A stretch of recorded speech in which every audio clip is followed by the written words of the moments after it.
This is the Mile High 5 podcast with Carl Jensen and Doug Cunnington. We have authentic conversations about the journey to FI, health, happiness, and some very odd tangents. We interview FI experts, side hustlers, people on their way to FI, and those who have reached the other side. Join us every week, and if you want the show notes and links and all that other stuff, head over to milehighfi.com. Hello, universe. Welcome to the Mile High 5 podcast. I am Carl Jensen with my co-host. I'm Doug Cunnington. Doug, I've been thinking a lot about fitness, and this sounds so cliche because January 1st is coming up with New Year's resolutions and all that, but we also have not done a fitness update in a long time. Yeah, it has been a while, and I have also been thinking about fitness, but probably in a different aspect. So I think we're just going to hit like what we've been up to and, mentally where we're at with our fitness. So what about you? Yeah, it has not been going well, Doug. I set all these grand goals for myself, and then we bought this other house, and fitness and eating well is a very easy thing to give up when you're crunched for time. You could bail on a healthy dinner and because you're crunched, you have the crunch wrap at Taco Bell, and then you don't go to the gym, and all of a sudden you're 10 pounds more than you wanted to be. But our life is wrapping up, or not our life is wrapping up. Wow, our project, yeah, I know. Wow, that went downhill quickly. I hope not. Our projects are wrapping up. So Mindy and I joined the local rec center, which is right by your house, Doug. I often go there before or after our recordings. I'm actually headed straight there after this. My fitness bag is in the car, and we're going to get back on it, and this time, hopefully, permanently. And, you mentioned putting on 10 pounds. So you put on like 10 pounds in the last couple months? No, not that much actually, but I'm at least 10 pounds more than I should be. Okay, gotcha. And do you fluctuate weight pretty readily? Because I know one time you were like, I lost like 20 pounds, and I was like, holy shit, that's a big shift. Yeah, not usually. I usually in the low 160s. At my worst, I was up to 180 at a very suboptimal time, and Gotcha. I've been low as before COVID. I was at 150, 151. Which was great. That's probably where I should be. I think today it was like 165. So a little bit on the high end. Thanksgiving just happened, and lots of food and pies. Gotcha. So you have been working on the house, which is a lot of activity, and you're probably getting like lots of steps. You're going to, the hardware stores and all that stuff. Like, is that kind of that activity doesn't keep you fit? It actually did. I was at a pretty good weight before Thanksgiving happened. It does. I'll usually get about 20 to 25,000 steps without even trying to walk, just because you're moving around, grabbing tools. And right now I'm finishing floor, so you're moving constantly. Like for 8 hours, you're pretty much not sitting down. So yeah, that does work out good. It's mainly, and I've heard people say this before, I think the diet is probably the most important part of everything. And that's what suffered and has doomed me recently. What are some really tasty things you ate? You may as well think about it. Man, I like Thanksgiving. So like stuffing is so good. And there's probably nothing worse than that. We were at Costco, and they had this I like sourdough bread. They had, whatever that sourdough company is in San Francisco. It's the tourist thing on the pier. I can't remember what it's called, but they had that brand of stuffing, and we bought a big box of that. It was delicious. I even ate, I'm such an idiot. I thought it was like stovetop where you just add water. This was not. You're supposed to add all the ingredients. It's actually just big breadcrumbs, but I like it so much. I'll just put these things in a bowl of hot water, stick them in the microwave for a minute, and eat it, which is not a good life choice, Doug. It tastes good though. That's funny. I do love stovetop though. And we were at Thanksgiving together. There were 3 stuffings there, right? Mm-hmm. There were only like 9 people or something. Like there weren't that many people, but there was probably like 3 pounds of stuffing for each person, which we all enjoy. I got each kind of stuffing. Yeah, I did too. All those desserts too. Ah, so good. So you joined back to the gym, and we'll pause there and I'll tell you about myself a little bit. So I've mentioned before, I do have a great habit, and I'll go to the gym. It was like 4 to 5 days, and I think now I've gone back up to like 6 to 7, but I haven't had the same motivation. And while I'm going to the gym, I'm not working out as hard as I was, say, a month or 2 ago. And part of it was kind of related to Thanksgiving/travel. So I went back to Atlanta, visited family for like a long weekend, ate and drank a lot, had a great time. And I feel like just a few days of like not doing a normal workout kind of like demotivated me. I don't know if it's partially seasonal or I was working out fairly hard for a few days or a few weeks or something like that. And maybe my energy level shifted, but I haven't been getting great workouts. Yesterday I worked out a little harder and I feel a little sore and I'm like, oh, like that feels good. So funny enough, like I think part of it is just doing it more, pushing myself harder, and then I'll like regain the motivation. One of those things where take the action and then the motivation will come afterwards because there's some, positive effect on the other side. But yeah, I've kind of been, down on the workouts and eating a little bit worse and that sort of thing. So hopefully I could switch it around here, but yeah, it hasn't been great. I think the most important thing though is what you alluded to. You just have to keep going. You mentioned you dropped off for a couple of days when you were out of town, and it's easy. Even if you just miss it like once or twice, it's easy. It makes it much easier to let it go for a much longer time after that. And I think this is in that Atomic Habits book, but probably the most important thing is just to go, because even if you don't feel like going, you'll just to get through the door and then you're there, and often you'll do more than you think you would have when you were sitting at home debating whether or not to go. It's kind of like you're tricking yourself, I think. Yeah, for sure. And yeah, hopefully I could switch it around. Part of it is I don't have a specific goal, and I don't necessarily want to put a goal on it where it's like a binary thing. Like I do like the sustainability and the system where I'm like, I go to the gym, I do, what feels good to my body, which is not the greatest way to do like progressive overload and like get bigger, but like I just want to like roughly stay in shape and not put on a ton of weight or anything like that, which I know, like you said, food is a big thing. And somehow like I eat crappy sometimes, probably a third of the time, something like that. Somehow I've generally like stayed stable and right around, I would say right around 160 or so for the past couple years. So even with terrible eating through holidays, like I don't ever go too far off from there. Do you think it's because you eat smaller quantities, or what is your secret to that? Even if when you eat bad, you don't put on a lot of weight. How do you do that? I don't know. I think it might be I eat way too much too often. And that's one thing when I was heavier. I think at my heaviest, I was like 175 or so, like several years ago. And which is crazy because probably when you've known me, I've been like 155 to 160. So roughly 20 pounds lighter. And I see pictures of myself like 20 pounds heavier.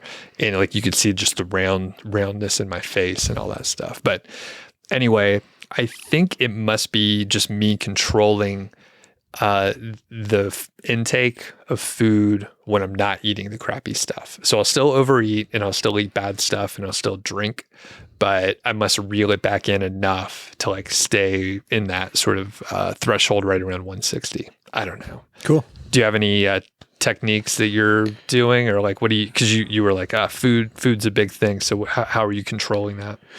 If I eat a lot or have a big meal, like there was one time last week, again, I ate a bunch of leftovers from Thanksgiving, and Mindy's like, are you going to eat lunch? Like I never eat breakfast. I skip that now. And she's like, are you going to eat lunch? I'm like, no, you know what? I ate a whole ton yesterday. I'm just going to eat one meal today and that will be dinner. And that's it. So that's what I'll usually do. If I overeat, I try to, and this doesn't happen that often. I think this is probably the second or third time I've done it the whole year. I'll try to lay off. I'll try to lay off the next day. What's the longest fast that you've done? I've never done more than 24 hours. So I've done a couple of 24-hour ones, but that's it. Yeah, same here. And when I set out to do that, or I didn't set out to do it, I was just like, hey, I'll fast just through lunch today, or maybe have a late lunch. And then by the time I got around to it, I was like, actually, I feel okay. I'm just going to like wait until dinner time. Yep. Same. So, okay. And then do you have the desire to do a longer one, like a 36-hour? I don't know. Is there any, I know a lot of people are fans of that, but is there any proven evidence that that does anything for you? Like any good scientific evidence? Maybe. I don't know. I was going to say like people shouldn't come here for any kind of real advice. We obviously don't prepare, but I think there are. I think there are studies. There's a YouTuber that I watched a lot more in the past, but Thomas DeLauer, he does a lot of fact-based, research-backed like YouTube videos on fasting. And I think there are some compelling things about a 36-hour or like more than 24 hours. I've thought about it, especially I think if you set up the timing just right, it's not as bad. So if you could do like a 20 to 24 hour one, like if you time it right, like you'll probably be all right to do 36, but I haven't done it. And I don't know, I'd have to think about it, because I know in theory it sounds exciting, but when you're in the hunger mode and it's like hour 30, like that's probably not the most fun thing to do, right? Yeah, it would be neat to try it once just as an experiment, because I've noticed sometimes I'm hungry, like in the morning I'm starving, and then I'm just like, nope, I'm not going to feed you. And then it fades away, and then I'm like 11 o'clock comes, and like you said earlier, then I'm not hungry. I'm like, what the heck? I was starving 2 hours ago. Right. And now I'm not. So it'd be kind of neat to push through and see what happens. Yeah. And one other thing, well, let's shift to like the workout stuff. So you rejoin the rec center. You're going, how many times a week? What are you doing there? 3 or 4 times a week. I do a when I'm at home, I'll do a P90X workout. And when I'm at the gym, I'll do a workout that's loosely based on that. So like chest and back, or like a tricep, bicep, shoulder workout. Okay. I like to mix it up. I get bored if I do the same thing. Okay. And then what do you do for your glutes? You know, because I've been noticing them recently. Yeah, I've been neglecting that. They've got that step machine at the gym, so I do that, but I should be doing squats and deadlifts, and I've been neglecting that. We've got the bar at the HQ. I just need to get my ass down there. And is it like covered with snow right now, though? Yeah, that's okay. Pete would say you should still do it. It's even better if it's covered with snow. Voluntary discomfort or whatever. He's Canadian, though. Of course he would say that. Yeah, true. It snow's a way of life for him. Yeah. So that's just natural then. Is that, are you looking at your glass on it, you know? Are you looking at my ass right now, Doug? No. Okay, so cool. Some sort of like HIIT style cardio, and then like lifting weights, and then, okay, cool. And we were talking to David Boyer on the show. We'll put a link to him in the show notes, from Biology. And he's a pretty fit dude, one of the most fit people I know. So that day, or the previous day, I had done 8 pull-ups. So I'm like, hey, David, I'm coming out to see you in 6 months. If I really go at it, how many what do you think I could get up to by the time I see you? I know you and David had your pull-up challenge on Imperial Beach, and I would like to do the same. He's like, I think 16 is a reasonable goal. And I've never done that, but that's my new goal, Doug. 16 by May. I think you could do, yeah. By May, that'll be, I mean, like many things, it'll be like or staying away from injury, I think, because my elbows got a little, I don't know, just sort of inflamed or something like that when I was doing a lot of pull-ups and just other maybe I was trying to do too much, and like the tendons and like the skeletal structure needs to get stronger as well. So I haven't been putting in my time, you know. So, but I think you could do it. Yeah, we'll see. Yeah. And let's see, I was going to ask a couple other things. So you got the workout routine. Anything else you're doing from a workout standpoint? No. Well, from a diet standpoint, no booze after January 1st. I'm going to try to go dry for 3 months.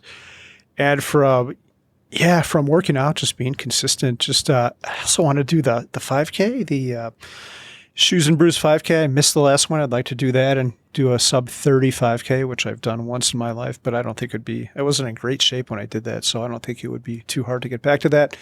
So I think that's around May or June as well. So yeah, lots of big stuff happening in May or June. Cool. And then is there anything that'll keep you on track? Because, you know, you got sidetracked before, and you've mentioned it other times, you know. Trying to take all excuses out of my life. I won't have this big project anymore. I find it hard to do stuff during the summer because our kids are out of school and I'm always driving them around and lots of interruptions throughout the day. It's a lot easier for me to do this when they're in school, so this will be the school year. So hopefully I don't have any excuses if I fail, mate. But I'm not going to fail, Doug. I'm pretty sure I can do the 16 barring injury. You'll be all right. And then how will you stay on track in the summer then? Yeah, that gets a little bit more difficult. I think we're going to try to get the workouts might change, but maybe get the kids involved in more physical activity. They like to play tennis and swim now.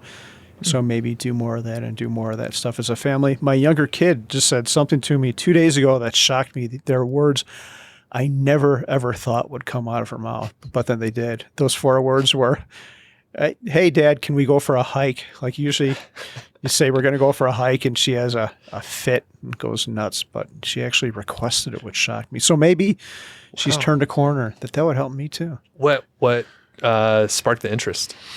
I have no idea. I know she's been a lot more touchy-feely and loving lately, and I think it's because she's got a band performance coming up and she's got some anxiety, so she's trying to feels a little bit more clingy and trying to be closer to us, which maybe after the band performance is done, that'll all dissipate. She might perform at the Carla Christmas Spectacular too this weekend.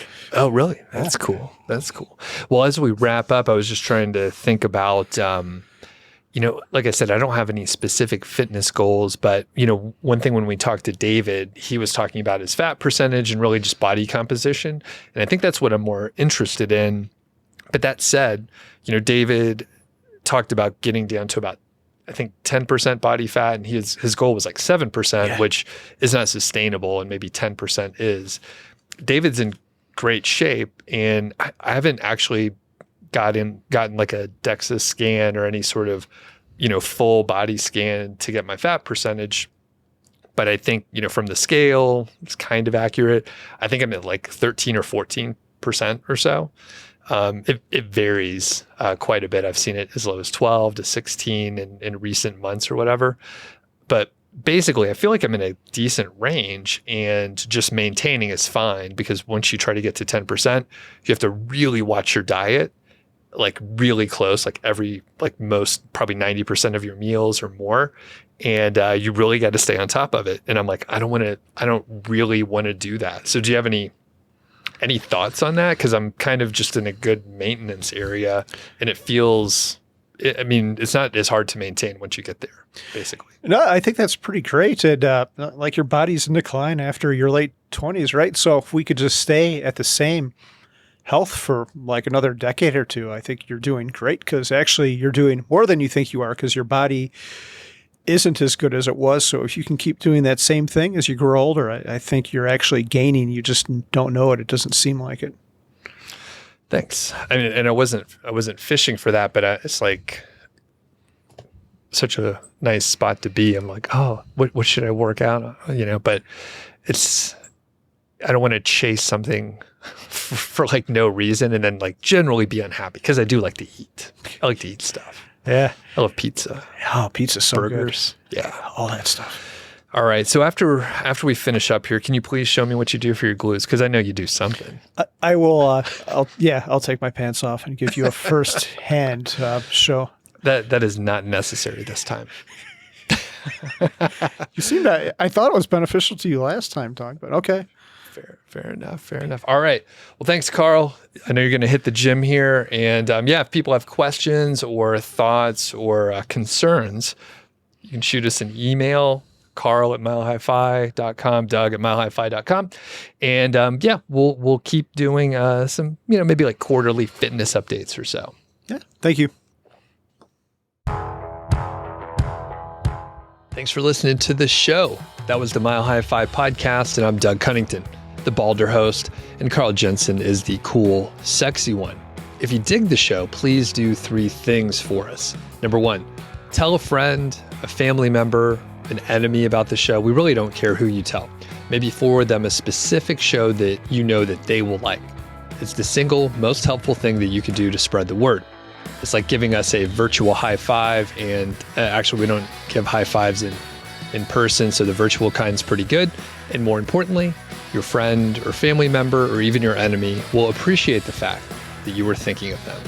Number 2, make sure you're following or subscribed on your podcast app Apple Podcasts, Spotify, Overcast, YouTube, whatever you're using, and that way you won't miss a show. And number 3, please leave us a rating and review. We read them on the show occasionally, and you might hear yours out there on an upcoming episode. Quick disclaimer, this show is not financial or legal advice. I'd actually be surprised if it sounded like it. It's really just for entertainment, and that's at least what we're hoping for. But seriously, get advice from professionals. Carl and I are just 2 guys with microphones that sit in my basement and talk. So we'll catch y'all next week.